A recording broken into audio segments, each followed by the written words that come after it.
Okay, everyone. Here is an example I have for you that is color coded.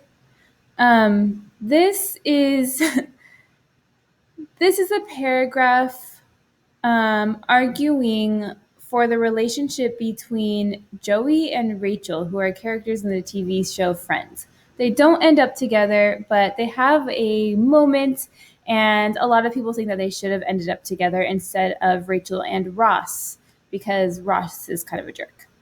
This paragraph reads, and I'll indicate the parts as I read through them.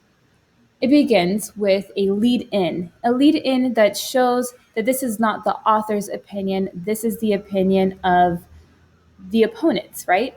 It says opponents of the Joey Rachel endgame theory may argue that, and then that's it. From there, we move on to the counter argument. Rachel rightly ends up with Ross at the conclusion of the series. So it's clear that we're representing the opponent's opinion, and we have stated the opponent's opinion here, where it says Rachel rightly ends up with Ross at the conclusion of the series. From there, we have developed that counter argument. It reads, as Ross's longtime affection for Rachel seems to indicate that they are meant to be. Their on and off relationship throughout the series suggests an unbreakable magnetism. No matter what challenges they encounter, they can't seem to stay away from each other. These observations support Phoebe's season 2 prediction that Ross is Rachel's lobster in reference to lobsters as lifelong monogamous creatures.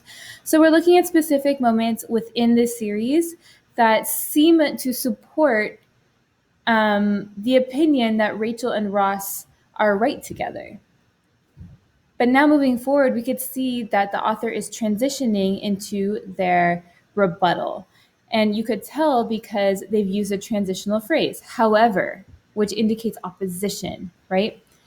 The rebuttal is Ross's behavior toward Rachel is jealous, inflammatory, and often controlling.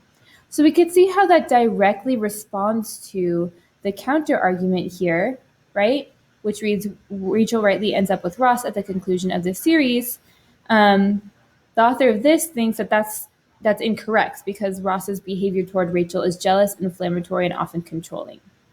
The author goes on to support this perspective.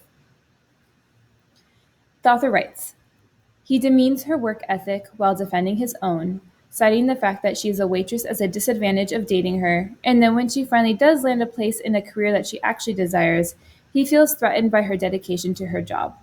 He also doesn't trust her around other men, particularly her boss Mark in season 3.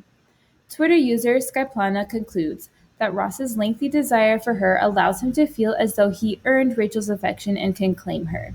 This stands in stark contrast to Joey's kind and supportive demeanor toward Rachel throughout the series and the way in which he develops true feelings for her after a 7-year-long friendship and when Rachel is actually pregnant with Ross's baby.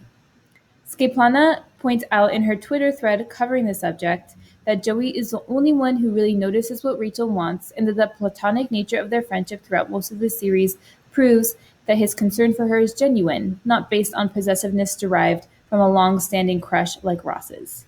Even though Joey develops strong feelings for Rachel, he respects Rachel's rejection and is able to maintain his friendships with both Ross and Rachel and keep the peace within the whole group of friends intact.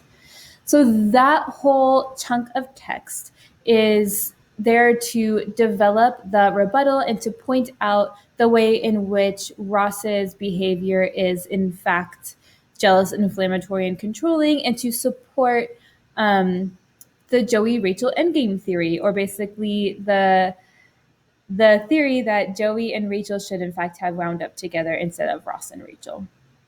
And then the author closes off the paragraph with kind of like a nice, neat little statement, just to keep it like, a nice, neat package.